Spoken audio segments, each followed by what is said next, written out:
ਤੇ ਮੈਂ ਜਾਣਾ ਚੱਕਰੋਂ ਤੁਰਿਆ ਆ ਤੇ ਸ਼ਾਇਰ ਲਿਖਦਾ ਪਿਆ ਆਜ ਇੱਕ ਦੇ ਮੂੰਹ ਤੇ ਫੱਬਦੀਆਂ ਨਹੀਂ ਗੱਲਾਂ ਸੋਹਣੇ ਰੱਬ ਦੇ ਯਾਰ ਦੀਆਂ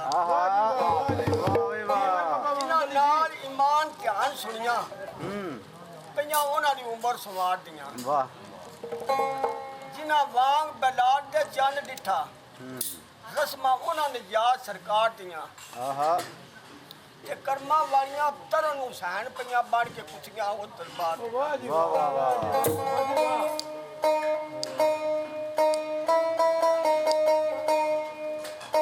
ਉਸ ਵਹਦਹੁ ਲਾ ਸ਼ਰੀਕ ਦੀ ਹਮਦ ਪਾਲੇ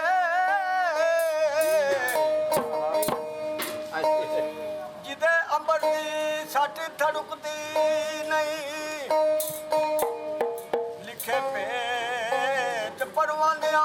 ਚੜਨ ਲੱਗਿਆ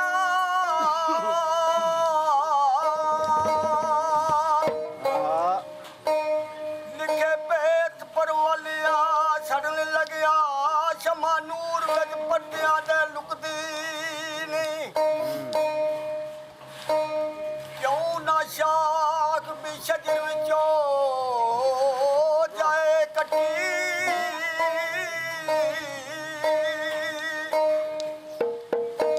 ਤੇਰਾ ਨਾਮ ਸੁਣ ਕੇ ਜਿਹੜੀ ਚੁੱਕਦੀ ਨਹੀਂ ਤੇਰੇ ਹੀ ਖਾਵਾਂ ਤੇ ਤੇਰੇ ਮੈਂ ਕਰਾਂ ਸ਼ਿਕਵੇ ਰੋਦੀ ਫੇਰ ਨਕਾਰੇ ਦੀ ਰੁਕਦੀ ਨਹੀਂ ਬੇਮਿਸਲ ਤੇ ਲਾ ਮਹਦੂਦ ਮੌਲਾ ਬੰਦਾ ਮੁੱਕ ਜਾਂਦਾ ਸਿਫਤ ਸੋਹਣੇ ਮੁਹੰਮਦ ਦੀ ਮੁਕਤੀ ਨਹੀਂ ਇੱਕ ਚਾਰੀਏ ਹੱਕ ਦਿਆਂ ਸੱਚਿਆਂ ਦੀ ਇੱਥੇ ਕੋਈ ਨਾ ਗੈਰ ਦਲੀਲ ਹੋਵੇ ਕੋਈ ਨਹੀਂ ਸਜਣਾ ਲੋਟ ਪਾਸਾਂ ਦੀ ਆ ਭਾਵੇਂ ਮੂਸਾ ਤੇ ਭਾਵੇਂ ਖਲੀਲ ਹੋਵੇ ਜਿਹੜਾ ਹੱਕ ਦਾ ਫੈਸਲਾ ਹੋ ਜਾਂਦਾ ਉਹਦੀ ਕਦੇ ਨਾ ਫੇਰਿਆ ਪੀ ਲੋਗੇ ਆ ਰਫੀਕ ਮੁਕੱਦਮਾ ਕਿਉਂ ਆਵੇ ਜਿਹਦੇ ਵੱਲ ਮੁਹੰਮਦ ਦੇ ਵਕੀਲ ਹੋਵੇ ਜਵਾਨਾ ਉਹ ਵੀ ਸਾਖ ਮੰਗਿਆ ਤੇ ਜਵਾਬ ਹੋਇਆ ਧੋਬੀ ਉੱਠ ਕੇ ਬਾਹਰ ਨਿਕਲੇ ਬੜੇ ਦਾਵੇ ਮਹਿਕਮਾ ਤੋਂ ਬੜੋ ਜਵਾਨਾ ਠੇਂਗਾ ਆ ਸੱਸੀ ਜਵਾਬ ਕਰਦੀ ਉਹ ਕੀ ਆਖਦੀ ਹੈ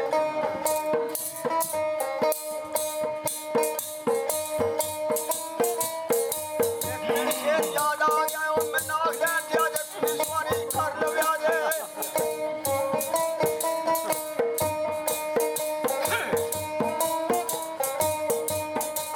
ਓਟੀ ਜਾਗਦੀ ਸਸੀਏ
ਐਸਾ ਜਮੂਰ ਮਾਏ ਹੋ ਗਿਆ ਪੂਰਾ ਟਾਈਮ ਦੱਸੋ